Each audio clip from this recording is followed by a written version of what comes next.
Welcome to the Behind the Bits podcast. Your host, Scott Curtis, wants to learn everything he can about stand-up comedy and take you along for the ride.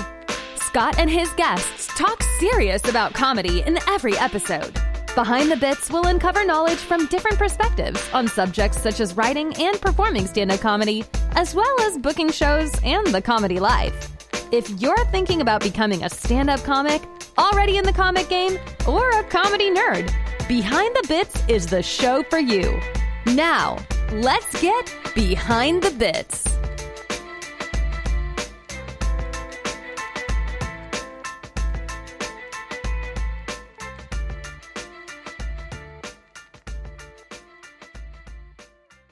Hey, BTB buddies, we're sponsored by Podcorn. If you ever listen to a big name podcast, you know they have a lot of sponsors. The reason why brands choose to advertise on podcasts is that podcast advertising is up to 3 times more effective than TV, print, or radio advertising. If you're a brand and you checked out advertising on those big name podcasts, you found out that the cost may be way outside your budget. And if you're a podcast that would like to get some of that ad revenue, you found out that unless you have at least 10,000 listens per episode, advertisers won't even talk to you. Podcorn came about as a solution for advertisers with any budget from $100 to $1 million, and podcasters with listeners in the hundreds or in the millions. Here's how it works. If you're an advertiser, go to podcorn.com and sign up as an advertiser. You enter in pertinent information about your brand and the message you want podcasts to communicate for you. You can then choose what type of advertising you'd like. You can get a host-read ad, an interview, a topical discussion, or all of the above. Then you can make your sponsorship live and wait for podcasters to give you their pitch. You decide who you want to work with. If you have a podcast, go to podcorn.com and register as a podcast. You'll create a profile with info about your podcast and the people who listen. Then you can start browsing sponsorship opportunities right away. As an advertiser or podcast, you communicate directly about the ad. There is no middle person. This is so easy you wouldn't believe it until you go to Podcorn and sign up. Guess where I got this sponsorship? Podcorn. I'm being paid to read this ad right now, and I'm just a little independent podcast. Check out the show notes for a direct link to Podcorn and sign up today. I know I'm glad I did. Hey, BTB buddies, I'm back again. I wanted to let you know that my friend Jeff Dwoskin from the show Live from Detroit, The Jeff Dwoskin Show, has had a few great comedians on recently. Now, I listen to all of his interviews, but I especially like when he talks to comics because he's been a comedian for 18 years himself. So Jeff's had Alonzo Bowden, Brent Ernst from Cobra Kai, and Jackie the Joke Man Martling on in just the last 4 weeks. I'm a huge fan of Alonzo Bowden, and I love that interview. If you go back a few episodes, Jeff had the fantastic Dave Landau on the show, too. That was another good one. Like I said, I really like the comedian interviews, but Jeff talks to actors, screenwriters, Star Wars experts, just all kinds of really cool people on the show. So hit pause right now and search for Live from Detroit, The Jeff Dwoskin Show, and let me know what you think. It's a good one. Hey, BTB buddies, I've got Robert G. Lee with me today. Now, Robert was a guest on my 45th episode of the podcast, but just as a refresher, Robert is a veteran in the stand-up comedy world, as well as an author, screenwriter, and actor, among other things.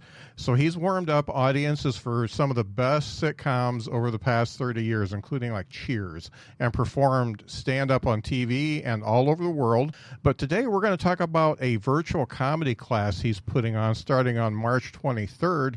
And the reason why we're going to talk about it is because I'm taking it. So I wanted to bring Robert up and talk about that. Robert, how you doing? I am doing very well. Thanks for putting me on for the plug. This is great. Yeah, it's funny. I told you before we started recording that I saw your ad for a comedy class, and even though I've been kind of performing comedy for 5 years off and on, I have never taken a class. And one of the guys that I interviewed, his name was Justin Williams. He's been doing it for 15 years, and he ended up taking the same class he took when he first started. And I said, why did you do that? And he said, well, because I have forgotten everything I learned in that class, and I don't think I write as well because I hadn't thought about the class for so long. I think if somebody who's been doing it for 15 years can say, hey, I need to take a class, then somebody like me who's been doing it for 5 years as a hobby could probably take the class too. And that's I'm glad you have that kind of humble attitude, and it's something he says, I want to learn. Because some people go, oh, no, I've been doing this for 5 years. I got it down. And the vet comics look at those people and go, you have so far to go. You have no idea what you don't know. And that's really what the purpose of the class. It's to cut. I always tell people, you're going to cut a couple years off your journey to be a headliner, because you can learn it through the school of hard knocks. You can. And after about 7 years, you kind of start feeling your oats. You go, okay, I think I got this down. But you're always learning new lessons. My purpose for the class is to get those people who are serious about it and give them the fundamentals. I mean, there are ways to write sketches and write stand-up that if you don't know those tricks, you just keep fumbling along until you kind of figure it out. Right. But it's like a coach teaching the fundamentals. And so I take people in the class from taking your persona and developing it into a comedy persona, because there's a difference between who you are in life and who you are on stage. And then we go through the nuts and bolts of how to be a comedian and what it takes to make a living at it.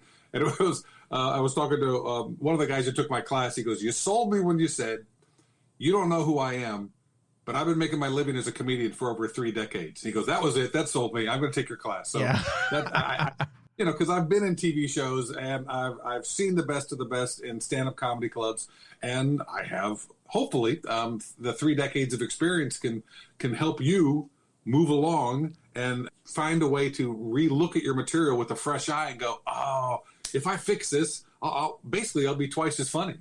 I always tell people it's the Seinfeld theory of comedy, which is be funny for money, and the way you do it is you come up with the best material and perform it the best way you know how, and people will start to notice. Right.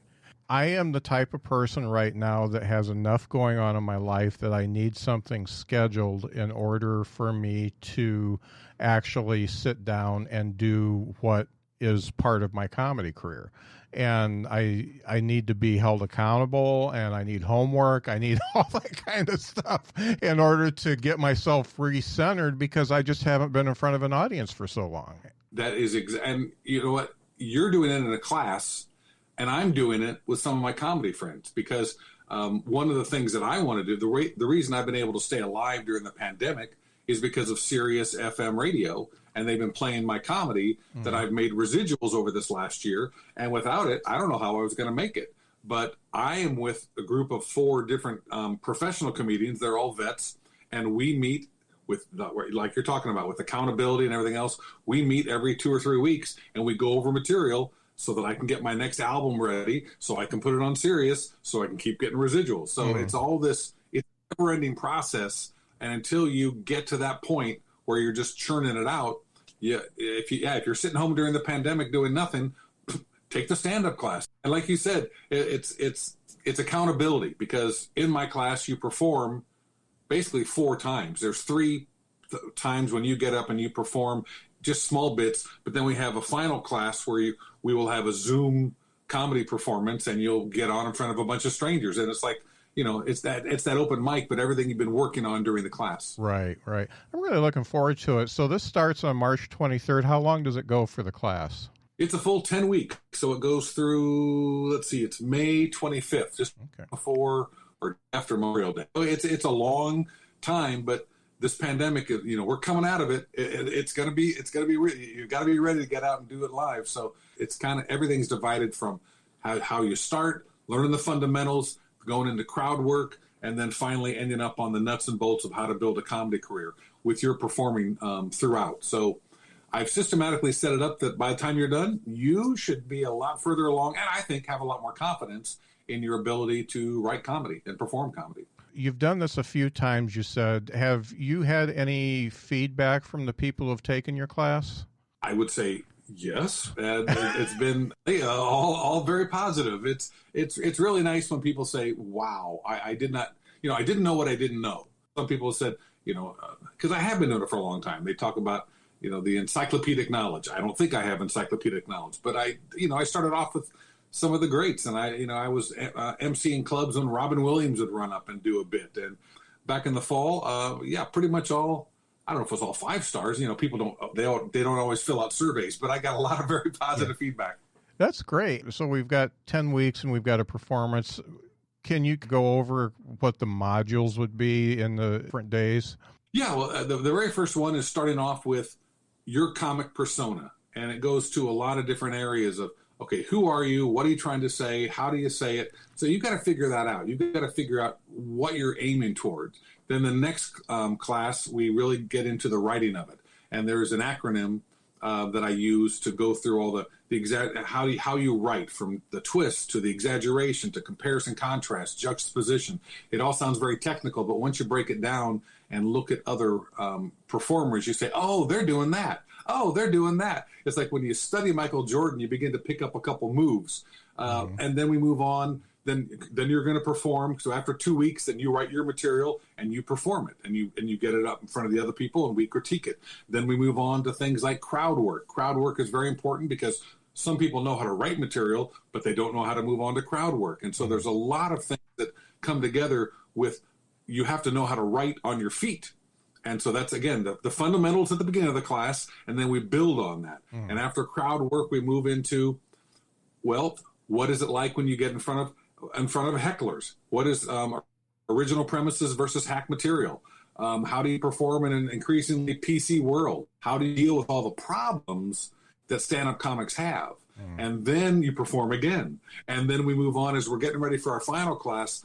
I have my 10 commandments of being a comedian, and that's how to prepare for each performance. And there's a whole list of things you really have to do so that when you set foot on stage, you don't go, oh gosh, I forgot about that. Oh yeah, I forgot about that. You're prepared every single time.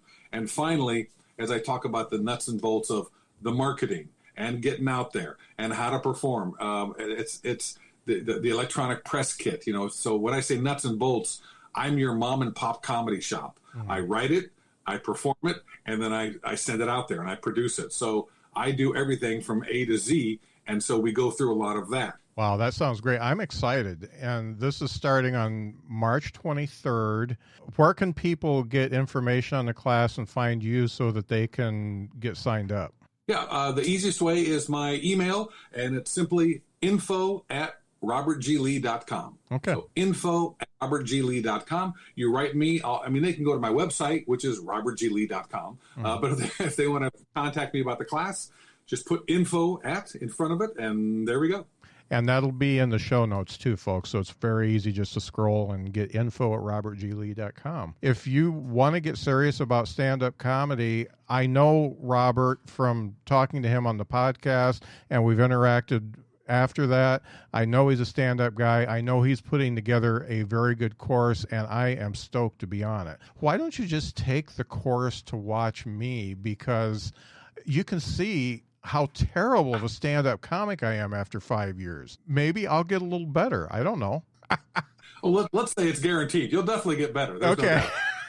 All right. Well, thanks for talking to me about this, Robert. I'm going to be totally stoked to take the class. And, folks, it's info@robertglee.com. Just shoot him a message. And if you sign up, just let everybody know that Scott from Behind the Bits sent you. Thanks for being on, Robert.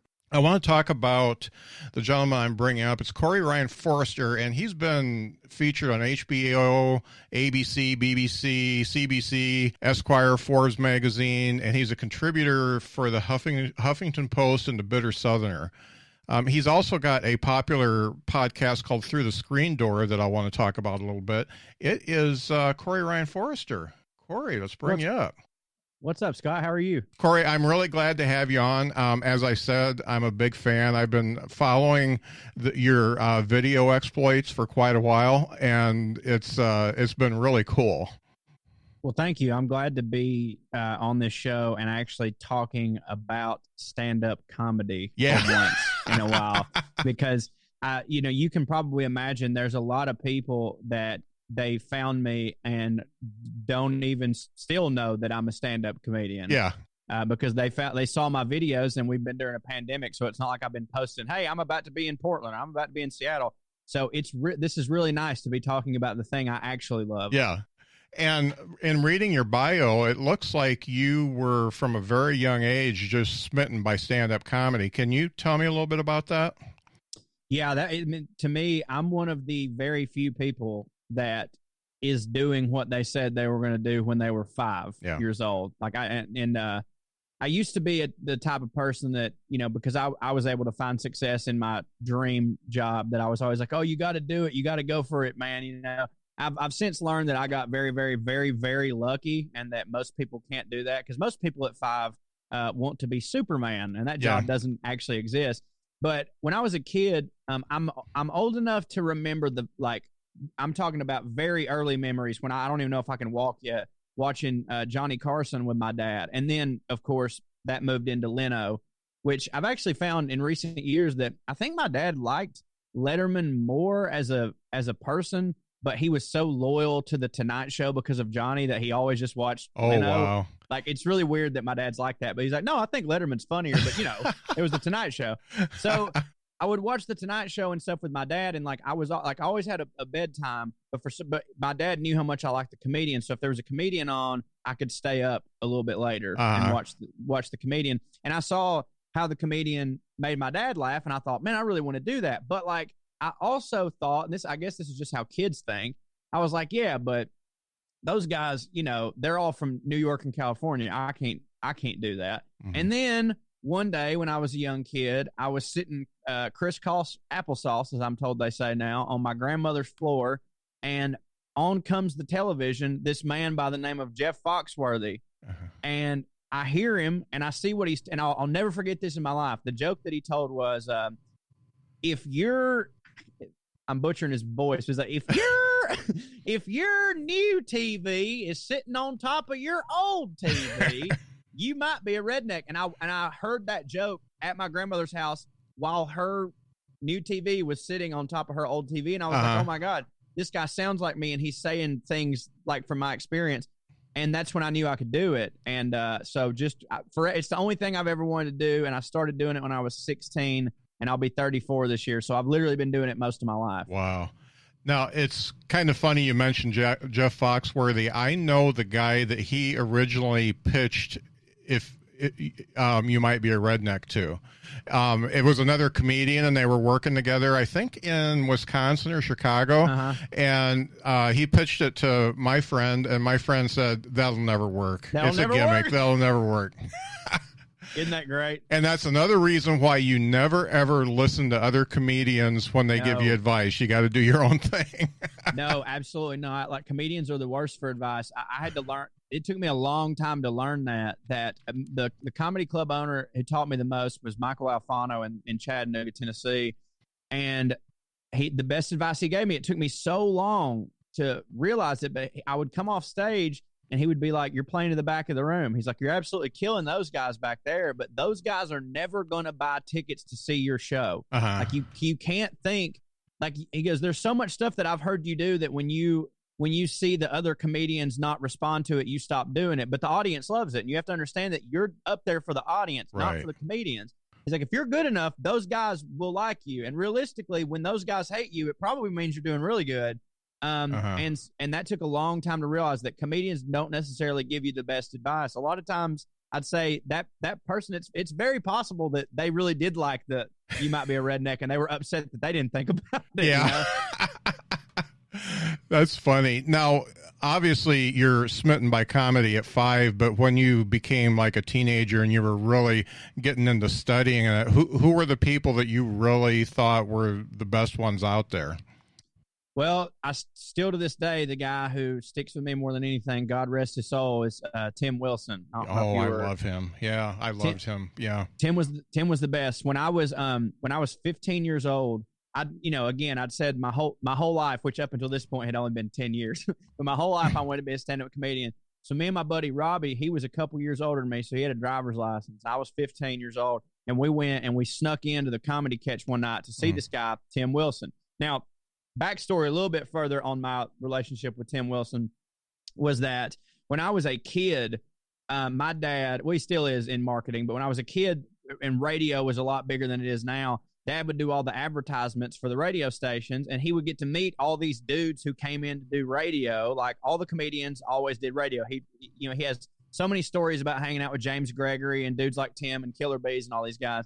And he loved Tim Wilson, and they kind of they got along, and Tim would always give him CDs of his just for free, you know. And I remember one time when I was a young kid, my dad lost both of his parents very early. And like within a year and a half of each other, and he was the only child, and he didn't have any other family. So my dad just, you know, went from family to no family really quick. And he was like, he went through a huge depression where my dad's always been the most fun loving guy, but he didn't smile. He didn't laugh for years. And then one time my mom just decided, hey, we gotta get out of town. We got to go on a trip to change your attitude or something. So we go to Florida. We're driving down the road, and I just remember they're not arguing, but there's just like the silence is deafening, as they say. My dad's super upset, and my mom got tired of the car not having any noise in it, so she put in a Tim Wilson CD, and my dad laughed for an hour for the whole CD. And I just remember thinking, like, even more, I was like, I got to do that. Like, look what this guy on a CD just did. Like, he just changed my dad's life in this moment. We're going to have a good trip because of this guy. And so then I got older and I realized, like, oh my God, that Tim Wilson guy, he's at the Comedy Catch. So me and my buddy, we sneak in to the Comedy Catch and we sit in the back and we're watching Tim Wilson. And like, as you know, there's nothing like live comedy. Like, as funny as he was on the CD to me, live, oh my God, this guy's amazing. And I remember my buddy, we were walking out and he just goes, man, you're never going to be that good. and I was just like, I don't think I am. Like, it changed my life. Like, actually seeing the art form done, I realized how much work I had ahead of me. I realized that, like, I used to think, like, oh, whenever I get my driver's license, I'm going to go to the club, and as soon as I start, I'm going to be like Adam Sandler. I'm going to be famous by 18. Like, it's no problem. Then I saw Tim Wilson. I was like, I'm not even close to that. Yeah. But I made it my goal to get as good as Tim Wilson. I've never achieved that, but it's still my goal. And I was 16 when I started, and then at 22, I got to open for Tim. It was the craziest. Wow. It was awesome. So like, I was able to get comp tickets. I brought my dad out, you know, like, it was a big deal. And then the next time Tim was in town, the club owner called me and was like, hey, Tim asked specifically for you to open for him. And I'm losing my mind. Yeah. And then Tim comes up to me the first night and he goes, hey, we ain't going to have an MC. We're going to do a 2-man show. That way you can do 35. All right. How's that sound? And I'm like, this is great. And then I always, from then on, whenever Tim was at the Comedy Catch, I opened for him pretty much. And in his later years, Tim diabetic, he wouldn't sell merch after the show. He wouldn't even talk to anybody. So I was selling merch, and Tim, so I would make like $800 a night because people wanted to buy something. Yeah. And Tim wasn't out there. And I learned so much from that guy, both good and bad. Yeah. I'm not going to speak ill of the dead. I love Tim, but let's face it, he got in his own way a lot. Yeah. But I would emulate him for so long until finally, you know, Michael Alfano was one of the guys who was like, hey, Tim was better at dealing with hecklers than you are. You should just shut up. Yeah. You know, like, let Tim do that. You're going to get your ass kicked. Yeah. You know what was funny about Tim was that he did play to the back of the room. He was really not in anybody's court. He said whatever he wanted to say, and it just turned out to be good with the audience too. He was just so brilliant that it just kind of, and there are comics who also get mainstream appeal, like, regardless of how people feel about him now, Louis C.K. sort of fit that mold where, like, comics loved him as much as audiences loved him. But usually, Brian Regan's one of those guys. But usually if someone's really, really loved by the masses, comedians are like, okay, whatever, you know, which is so stupid, which is so dumb. Yeah. I'm so over that now. Like, I can't tell you how many times I've had to look at someone and go, you couldn't follow Dane Cook on your best day. Yeah. On your best day, you couldn't follow him. So quit talking shit. Yeah. So thinking about that first time you got on stage at 16, obviously you weren't really old enough to be in the comedy club. What was it, like an open mic, or what was it? So it was an open mic, but this is, any actual comedians listening, this is going to blow your mind. Actually, the first time I ever performed, paid gig. I got paid $100 to host. I know. For the record, before I get ahead of myself, I didn't make another dollar for another like 5 years. Yeah. this was during the time of, speaking of Dane Cook, the time of MySpace. Yeah. And like there wasn't really a YouTube, there wasn't Facebook, there wasn't anything, but there was MySpace. And on MySpace, the only kind of creative outlet there was, aside from that, posting videos wasn't a thing yet, but there was a blog section, and I had a blog where I would write my funny jokes and stories and yada yada. And this dude from Chattanooga followed me on there, and he messaged me one day, and he goes, "Hey man, are you a stand-up comedian?" I said, "No, but I sure would like to be. You know, once I'm able to drive and get to the club and stuff, I'm going to do that. But I'm just working up the material now." And he goes, "Well, if you can get to Amigos Mexican Restaurant on this Friday, whenever it was, I don't remember, and if you can host this open mic, I will give you $100." And as soon as he said $100, I'm like, well, I'll figure something out, you know, because this would, I was 16 years old, so this is like 2004. $100 was more than it is now, is basically all I'm saying. Yeah. Because gas was like 80 cents. So I was like, okay, man, but I don't really know. I don't have much material. And he goes, "All this stuff that you write, man, that's material. Just say that. Just say all that stuff." So I was like, all right. So I take what I think is like 15 minutes. Turns out it's 7. You know how that goes. Of course, yeah.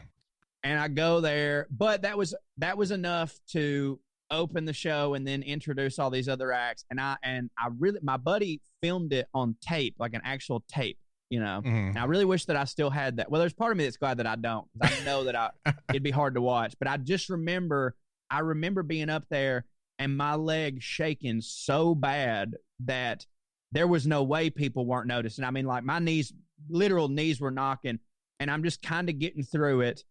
And it didn't go that well. But when I was there, one of the guys that was doing the open mic was this guy named Wade Cardwell, who turns out booked the B Room at the Comedy Catch. And I got to be buddies with him. And he was like, I told him it's my first time. And he's just like, "Man, you know, I booked the B Room. If you want to come anytime, you know, come on." And we ended up developing a friendship. And I was just at the B Room every day in the grill, the Giggles Grill, it was called. And I didn't miss one opportunity. I mean, this is what I wanted to do. So it wasn't like, once I started doing it, I'm so glad, I'm so fortunate that like I didn't go, "Oh, that was way harder than I thought, and I wasn't as good as I thought." I was just like, I know I can. Like, I know I can do this.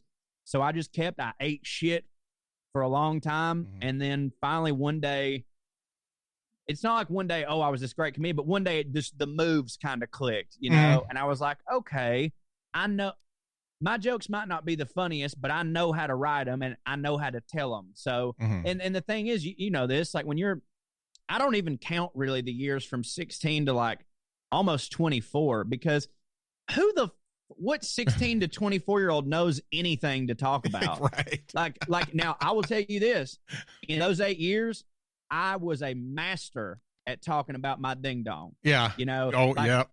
But the good thing is, like, in those 8 years, even though I didn't have anything to talk about, that's still 8 years of stage presence that I got. So by the time I found out what I wanted to talk about, I knew better than anyone at my level how to do it. Yeah. It's funny you talk about that, the young kids, because, you know, one thing I don't miss during the pandemic is open mics, because it was, you know, before I'd go up, it'd be eating ass, Yep. dicks. Yeah. It was just, it was just all of that. And it's okay. I mean, if you can make it funny, if you can make anything funny, that's okay. But most of it wasn't. So, you know, absolutely. I mean, I don't believe there are, like, obviously hack premises is such a thing, but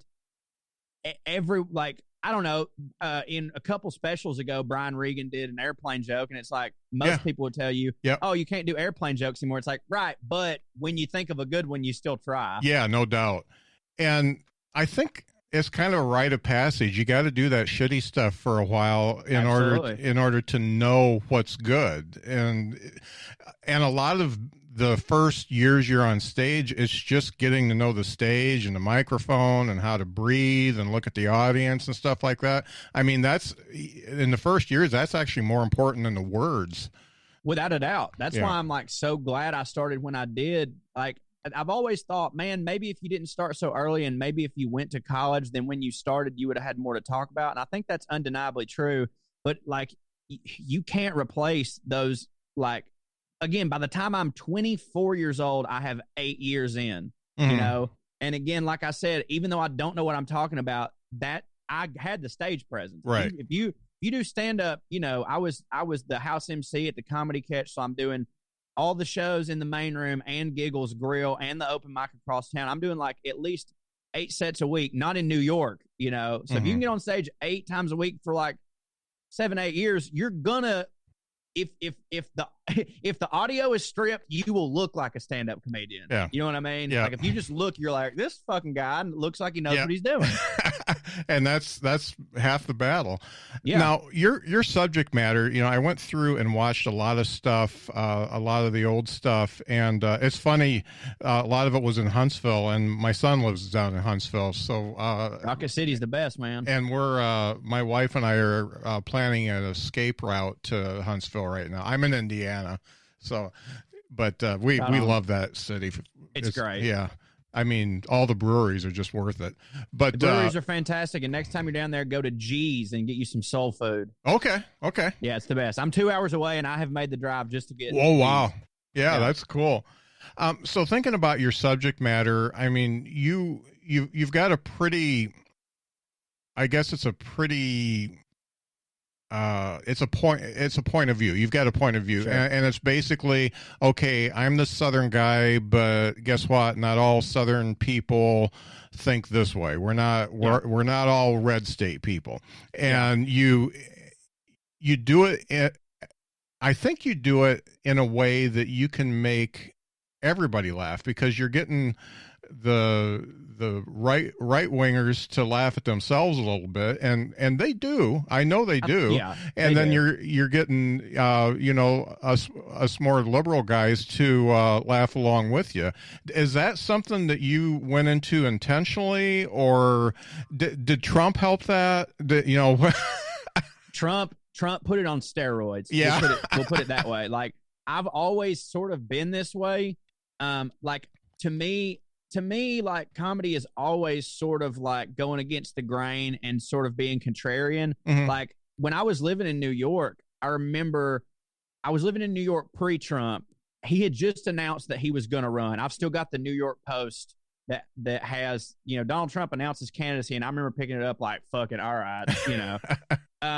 But up there, I remember in New York, which is like, people think of as like, you know, coastal elites, liberal safe haven. The thing that those comics were doing was like going against liberalism. Like, that was their contrarian thing. Yeah.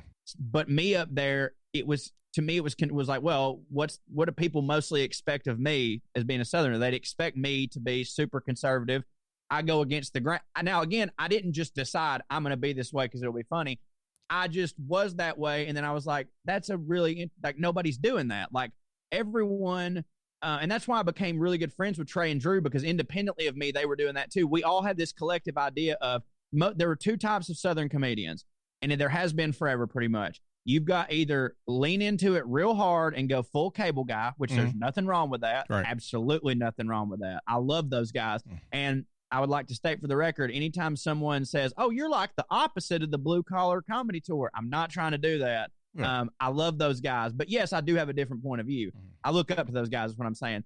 But you was either go full cable guy and be the blue collar comedy tour, or if you're a comedian from the South, you drop your accent completely, like David Cross. Yeah. And otherwise, nobody would even know you were from the South. And that's how because you're like, well, I want to talk about smarter and more liberal things. And if I have this accent, nobody will pay attention to me. And we all had the mind of like, why not do both? Like, just be proud of both things. Like, don't drop the accent, be as loud as everybody else is, and say the thing that's on your mind. And who cares if that's different? Hell, in this industry, being different is so rare and a great thing. So just do it. And at the beginning, I mean, same guy I was talking about, Michael Alfano, as much great advice as he gave me, he also was like, hey, this ain't never going to work.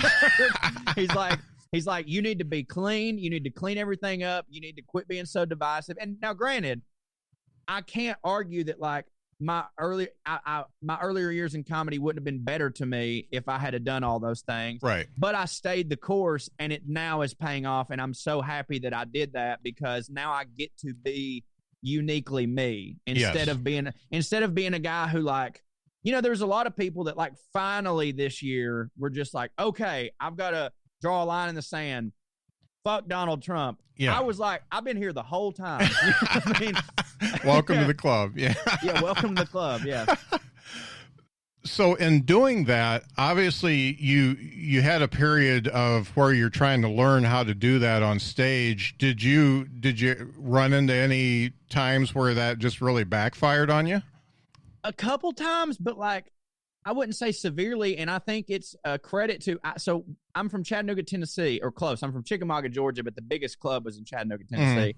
Chattanooga, Tennessee is a liberal city for Tennessee. You know what I mean? Like, if in any other, like, if you put Chattanooga, Tennessee up north, they'd be like, this is a conservative paradise. But here, they have a art district. So what I'm saying is, at that club, it was a fairly conservative crowd, because there was a lot of older people. The young, hip, liberal types, they weren't going to the comedy club on Brainerd Road. So I had a fairly conservative audience who I was having to get these messages across to. Therefore, I had to learn how to say it without getting the shit beat out of me every week. And so I found a way to give my opinion. I remember the first, like, really super divisive, I guess, political joke that I did was about, and this will date me a little bit, how long I've been doing stand-up.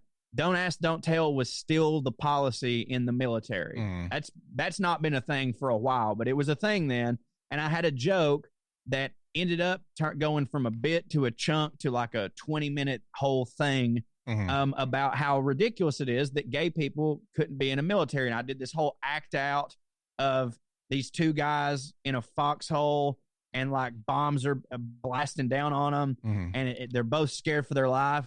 And the other one just looks over and goes, I'd sure like to blow you right now. And I'm like, would that ever happen? Like, that was pretty much the whole idea of the bit was like, why would you worry about that? Like, when is that opportunity going to present itself? Yeah. And, like, so many times, I've never once believed that I could change someone's mind completely. I don't think anyone can, but you never know who's on the fence and just hasn't thought about it some way. Yep. And I had so many people that would come up to me that I know are conservatives. They would go, dude, that is kind of ridiculous. Yep. Like, they're like, I'm not like saying I'm for gays. I'm just saying, like, you're right. That is a little bit ridiculous. Yeah. And I was able to, like, the only way that it would go over is if I was talking to a conservative crowd. Cause, like, if I was just doing that in front of my crowd now, it's like, we know. They're just, they're just nodding their heads. Yeah. Yeah, exactly. And that happens a lot on this current tour because it's our crowd. And that's what every comedian will always want, is, like,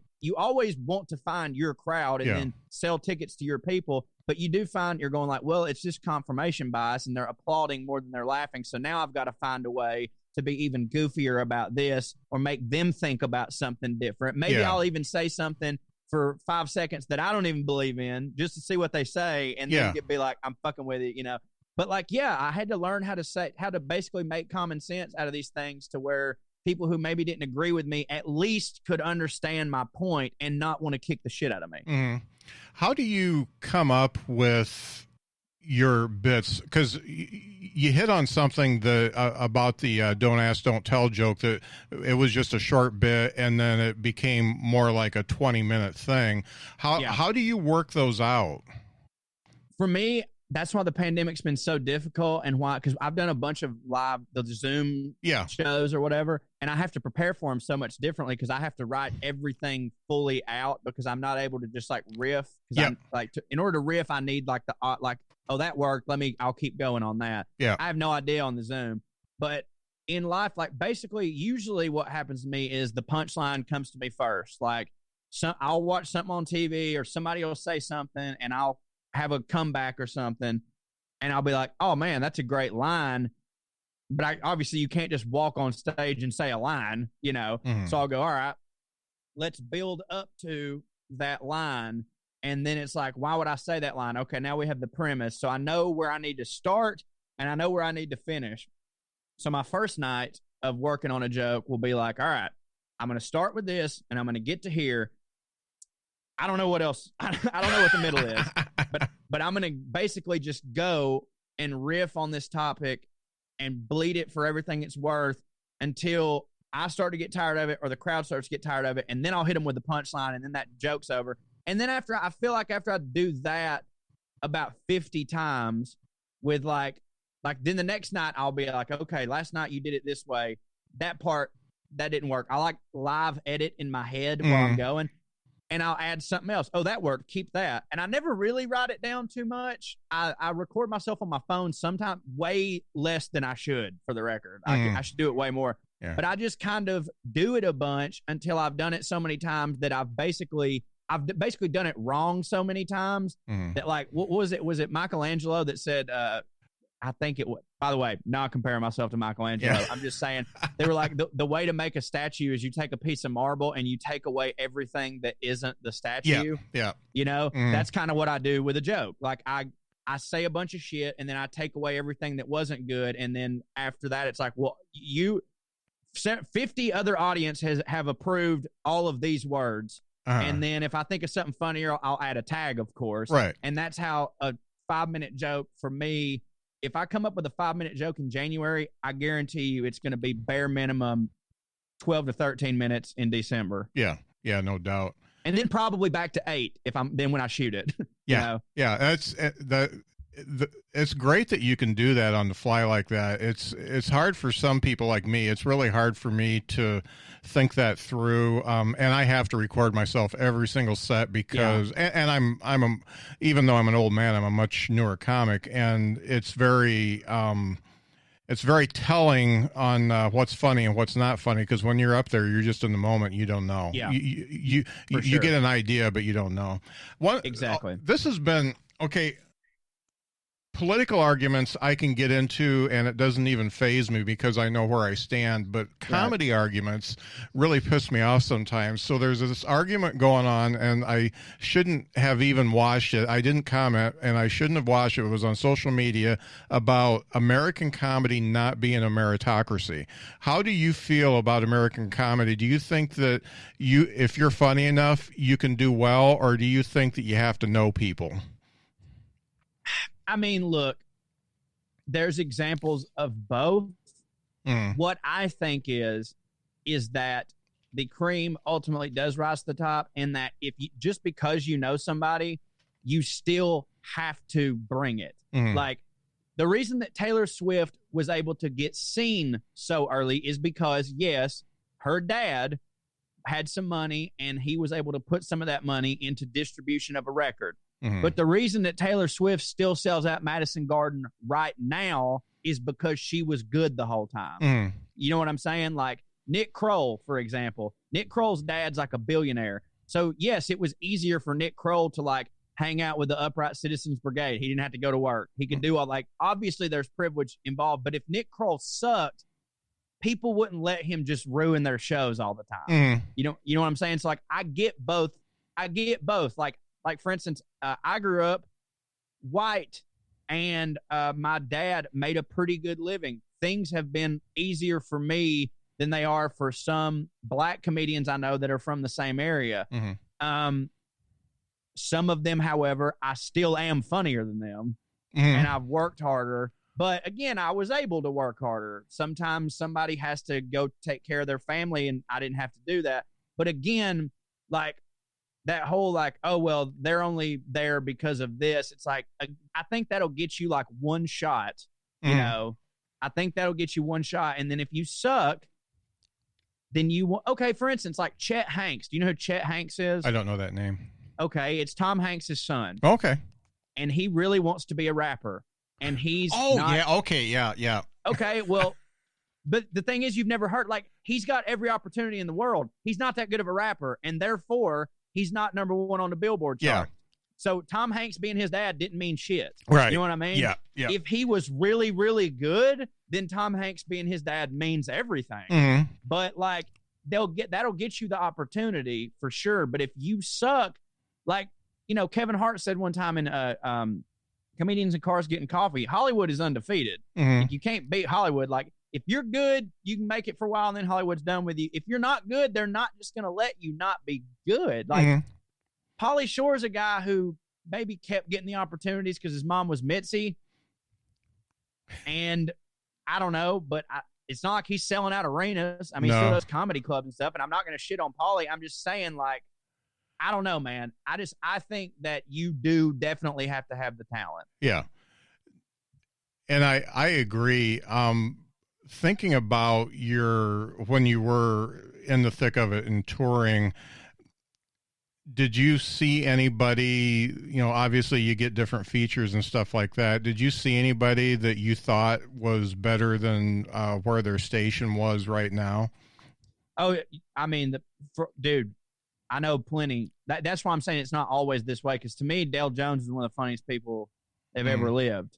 He's so funny, and he's a nationally touring headliner. But to me, he should be a household name. And I can't figure it out. I don't know why. Like, I mean, you do have to have luck on your side. Like, it's just like sometimes you just, like, I mean, shit, man. I'm just now. This is my ego talking. I'm just now getting the recognition I think I deserve. Yeah. 17 years into the game, but Dale's been doing it for 25 years, and I think he's the guy I've probably learned the most from as a comedian, and he should be further along. And again, like, it's not that he don't work his ass off, and it's not that he's super funny. I don't know what it is. Like, sometimes it's like if you'd have been born 5 years earlier or 5 years later, and you just never can. Like, who knows? Like, I don't know, man. But yeah, I see those dudes a lot. And that's why it's hard for me to just say, oh, well, if you're funny and you bust your ass, then you'll make it. But you also have to, like, what is making it? He pays all his bills by being a stand-up comedian. To most comedians, I'd say 95% of people who ever try to do comedy would love to be where he's at. Yeah. But to me, he should be way up there. Right. Like that's the thing for, like, dude, I can look at I follow Nashville stand-up on Instagram, and I love Zanies. I love Nashville. It's a great place. They'll post like a list of like open micers going up on a specific night, and it'll be like a 40 deep list, and I won't know one person on that list. And this is a stand-up comedy scene 2 hours from my house. There's a lot of people trying stand-up comedy, and there's a good chance I'll never see any of those people's names again. That's just how it goes. So it's just really hard for me to say, well, if you work hard enough, you'll make it, when like 1 million people are trying to do what you're trying to do. At what point did you find out that you needed to have some business sense about you, not just the art of comedy, in order to, first of all, not get screwed on money and stuff like that? When did that occur to you? Honestly, like maybe 3 years ago. And like I already had a manager and agent when it occurred to me. Like, dude, I can't tell you, like, when we started the Well-Read Comedy Tour, like, I didn't really, like, in my mind, it was like, good, right on. I should get this. I should be able to just go on this tour with this guy and sell out these theaters. And now I don't have to worry that my manager takes care of this, my agent takes care of this, the club's full when I get there. And I was just getting drunk and writing my stupid little jokes and performing and getting better. And I was like, hey, man, like, if I'm the best, then the money will follow. That's how that works. Yeah. Which I think, that's always been my attitude when my friends are like, don't you want to be rich? And I'm like, I want to one day have the best television show on TV. And if you do that, you will be rich. So yes, I want to be rich. Yeah. But like, without that first part, no, I don't just want to be rich. Like, I wouldn't just give up like, if someone came to me right now and they were like, hey man, I'll get you a job at this big firm and you be making $500,000 a year. Just, I'd be like, that's not how I want to do that. Like, right. I want the $500,000, but not doing that. So no, thank you. But really just in the past 3 years and definitely this past year, I've started being a lot more business savvy and a lot more like, hey, you don't have to say yes to everything, or hey, don't do this, or that's maybe not good. Like, I hate even saying your brand, but it's like, that might not be your thing. Don't do that. It's a hard thing to do, but at the end of the day, I'm like, now I'm looking for like, okay, well, I want like, let's say I've got this idea for a short film. If I play the game a little bit, and are more business savvy, then I'll be able to make enough money that in like a couple years, if I want to take a whole year off the road and make this short film, I can do that. Mm-hmm. So be smart about it. Like I used to think that like you weren't a true comedian unless like if you gave a shit about the business part, then you weren't really an artist. Yeah. You know what I mean? Uh-huh. And I've slowly just been like, no, dude, you need, like, if you really want to get a lot of stuff done, you need to care about the money. Cause like, to me, it's not about like, I want to have so much money that I can get a boat, you know? Yeah. It's like, I want to be able to do exactly what it is that I want to do all the time. And money lets you do that. Mm. Period. It just does. Like if I had a couple $1 million in the bank, the screenplay I have right now, I'd just go make the fucking pilot. Yeah. I'd just go make it. It wouldn't matter. I'd just go do it. Yeah. And it's funny, having management, sometimes it puts you in a comfortable position because they're taking care of stuff, but they don't always see the same opportunities as you do, and they don't have the same long range goals. So you sometimes, you know, saying no to stuff is important, and also understanding what you want to accomplish, because I mean, they're making money if you get booked and you want to do something else. You want to do the short film, and getting to that sometimes is contrary to what management wants you to do.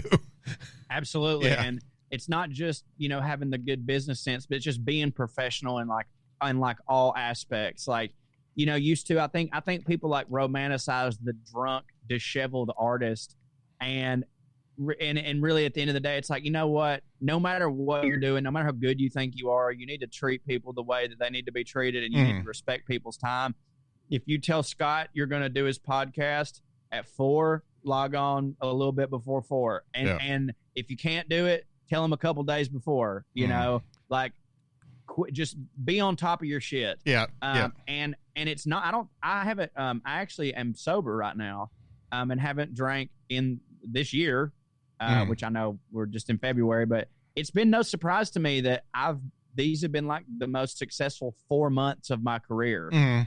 Like I've just kind of gotten on top of everything, and it's like talent doesn't mean anything if you don't know where to put it or you aren't putting it somewhere. Right. You know what I'm saying? Yep. So like, I never was the video guy. I was never a guy that was going to make videos and put them on the internet. Then we had the pandemic, and I was just like, dude, you can't go on stage right now, but you've got this innate desire to create and make people laugh. You're going to have to figure something out. And then I did this thing called the Buttercream Dream. And ever since then, I've paid literally all my bills with that character, because I just decided, hey, you gotta, like, you're not on the road. You got to figure this out. You got to be a big boy. And man, if I'd have figured that out, like when I was 24, dude, I think I'd own the world. Yeah, no doubt. I really do.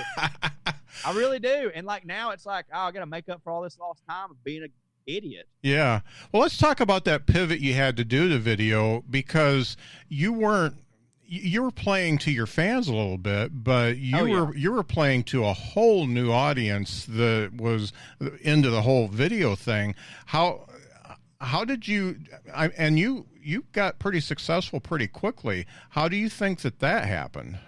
Man, I think it's just one of those things where, you know, they say, oh, there's nothing new under the sun, but every now and then something happens and they're like, you know what? I've never seen a shirtless hillbilly with a wrestling belt cutting wrestling promos on politicians. Damn it. That's actually pretty new. Yeah. You know? And it wasn't like I thought to myself, no one's ever done this before, I will be successful. But like, that is the reality of it. Yeah. I'm a huge wrestling fan, have been my whole life. Like when I was a kid, like I always wanted to be a wrestler. And then I got older and realized like, oh, they really get their ass whipped. And I'm like, I'll just do the entertainment part, you know? And so like during the pandemic, it was like, hey, the cool thing about the internet is there ain't no rules. Like, you can do whatever you want. Like if you want to be a wrestler, fucking go be a wrestler. And so I think the reason I've been so successful with it is a mixture of two things. Number one, what I just said, it's new. Nobody's really seen that. Not that people haven't done fake wrestler characters, but like politically, I don't think.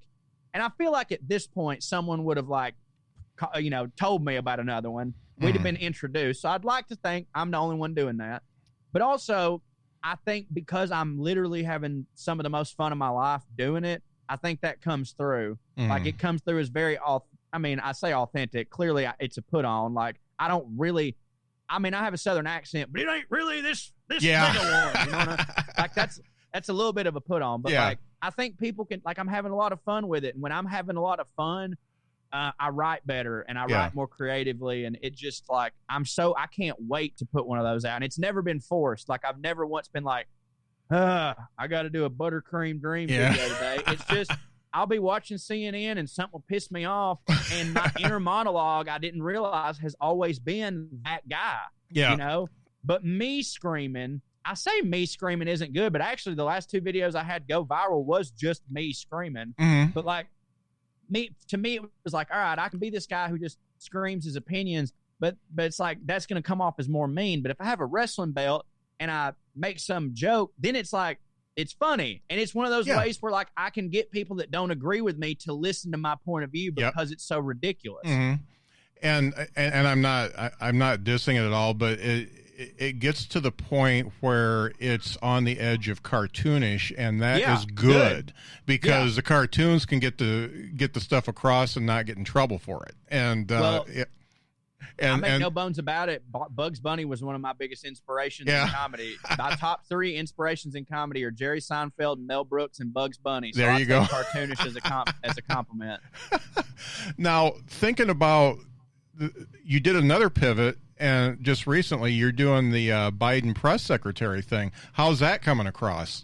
Kenny Ray, dude, it honestly, like, I'll say this now, obviously I've got a way bigger following now, so you have to take that in consideration. But the first 2 Kenny Ray videos did better than I remember the first 2 Buttercream Dream videos doing. And I think that's another one of those things where the reason that I did the pivot there, I've been doing a little less buttercream. Now I do a lot of Buttercream Dream on Cameo. He's paying the bills. But like, because I was talking with my wife and I was like, you know, for 4 years I've been on the offensive because I've really hated Donald Trump and Donald Trump's been in the White House. I said, you know, what if I go on the defensive? I've never really come at it from that position. And there's no more defensive person in the world than a press secretary for somebody. Their literal job is to defend the president on what he did and spin things. And I thought, what if like my uncle was that, if he had that job, like what would he be saying? And basically that guy, if the Buttercream Dream is my inner monologue whenever Ted Cruz says something stupid, Kenny Ray is my inner monologue whenever I read something that somebody I went to high school with said that commented that was just so stupid. Like, did you see Joe Biden stutter? And the inner monologue that talking is hard. Are you kidding me? You get up there and try to do it. Like, that's my inner monologue. And so that comes out in those videos. And I love doing them. They're fun to write. And I get to come from a more defensive place instead of screaming. Yeah. I really enjoyed it. And obviously my former guest Brent Terhune was a guest on it. He played the Alex Jones character. He did, and I love that. I was so glad. Yeah, he reached out to me and he was like, "We got to do a Kenny Ray or something." Yeah, and Brent's a blast to work with, man. He's just such a sweet guy. Yeah. Now, I don't like to talk about myself, but because you've done these videos, I've got you're not really a comedian then, are you? No, yeah. Well, not on this podcast. I don't like on somebody else's. I will for hours, but I've got this character that I was doing Zoom comedy too, and I got really tired of doing my act, and so I just started coming up with characters. And I got this guy. It's Eugene from Smyrna, and he's a conspiracy theorist, but he calls himself a conspiracy provist. And I want to tag you in some of these and have you critique them because I think I'm onto something, but I don't know if it's enough to even try to go any further. But basically I've got 2 kids. I got baby Kid Rock and baby Miranda Lambert. They always get in my guns and shoot each other, and I ground them and stuff, and it's a whole thing. But I'd be happy to critique, but I will tell you, if you're having fun doing them, then you are onto something. Well, I have really enjoyed it. The thing that backfired on me is I took over my podcast. I said that I hacked into the Behind the Bits podcast TikTok, and that just didn't go over because it wasn't my brand, and everybody was like, "What the fuck are you doing?" And so right. I've got to make my own channel, I guess, and do it that way. But yeah, that whole brand thing, man, it's so wild when you do something that is just a little bit different than you normally do, people really kind of lose their mind on that. It's really wild. Like, I've got a buddy, and I posted a video one time, and like, I'll admit that it wasn't funny. I wasn't really trying to be funny. I was just like upset with how ridiculous the current situation was.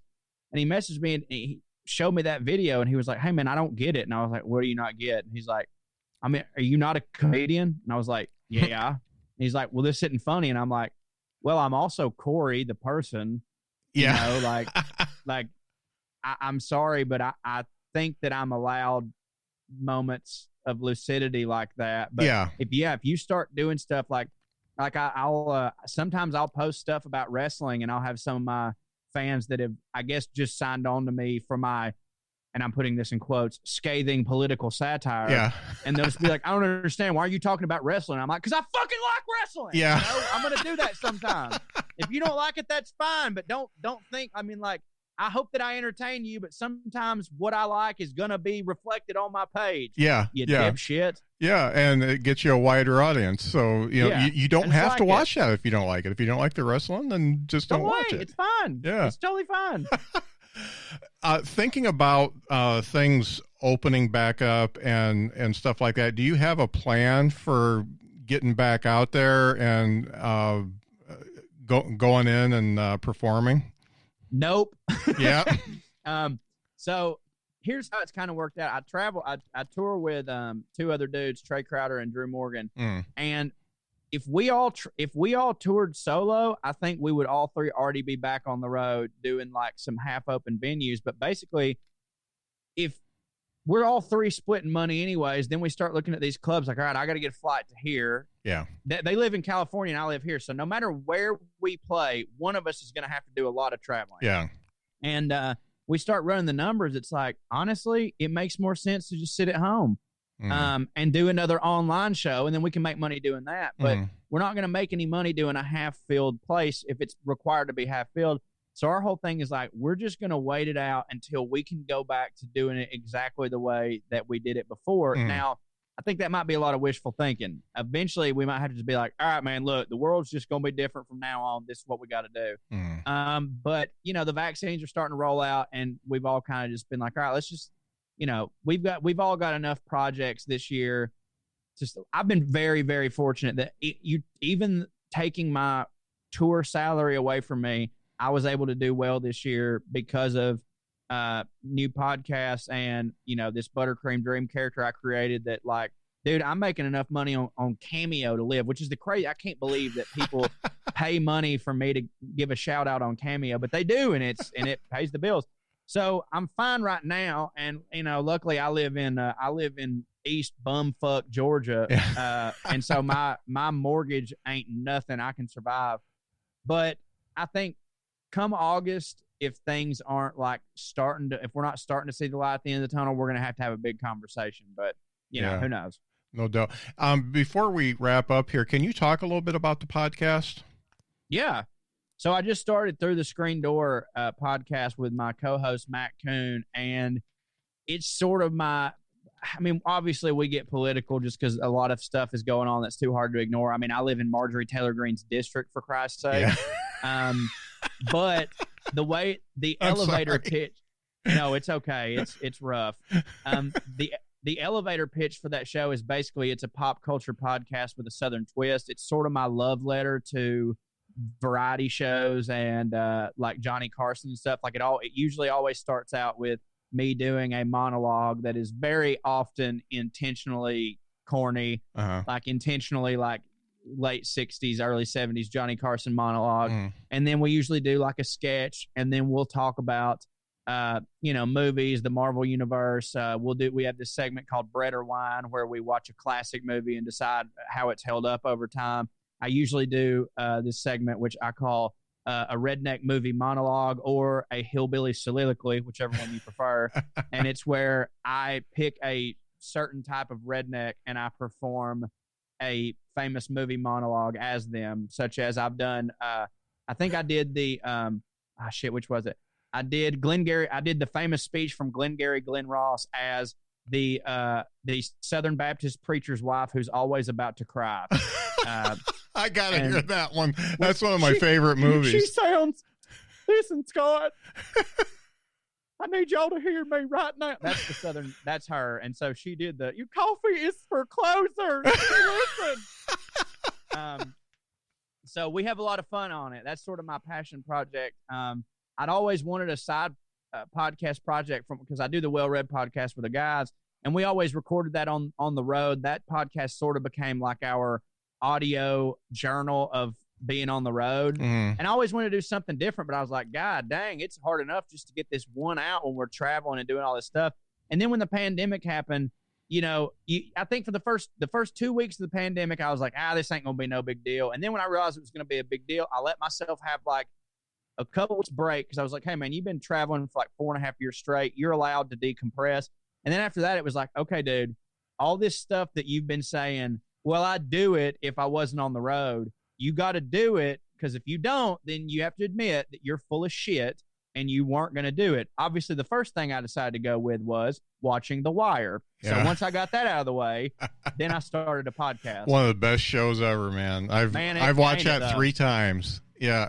I've done twice now. Yeah, I've done that in the X-Files 3 times. Those are my babies. I just started the X-Files. Oh, okay. Literally 2 days ago. Yeah, you're gonna love it. I mean, I'm having a good time. Yeah, it's great. The last few seasons got kind of weird, but yeah, it was a great show. That's the way it goes. So where can people find you if they want to see your videos and stuff? You can go to watchyaboys.com. That's watchyaboys.com. That'll take you to my YouTube. You can also just go to CoreyRyanForrester.com, or as I tell everybody, just Google me. I come up. Yeah. All sorts of stuff, all my Twitters and stuff like that. Yeah, I really enjoyed the outtake that you did of Buttercream because thank you. Because I do some promo stuff and I've recorded some Eugene stuff and sometimes it's 20 takes to get it right, and it was just a whole bunch of fuck. Yeah. I had somebody ask me yesterday, they were like, why don't you post more Buttercream Dream outtakes? And I say, there's only one reason, and that's because the Buttercream Dream is usually flawless. Yeah. So, this was 1 in a million, son. Well, that's great. Well, Corey, you've been a great guest, and I'm really glad we got to talk. I've learned a lot, and I just wish you the best because when I move down to Huntsville, I know that maybe we'll run into each other, and you can see what a shitty comic I am, and that'll be great. Well, thanks for having me, Scott. And I'm being serious. It was really awesome to sit here and talk about pretty much nothing but comedy for an hour. Yeah. I haven't got to do that in a long time. I don't know how long. It's been a while. Well, great. That's what this show's all about. So you fit the bill really good. Well, thank you. Thanks a lot, Corey.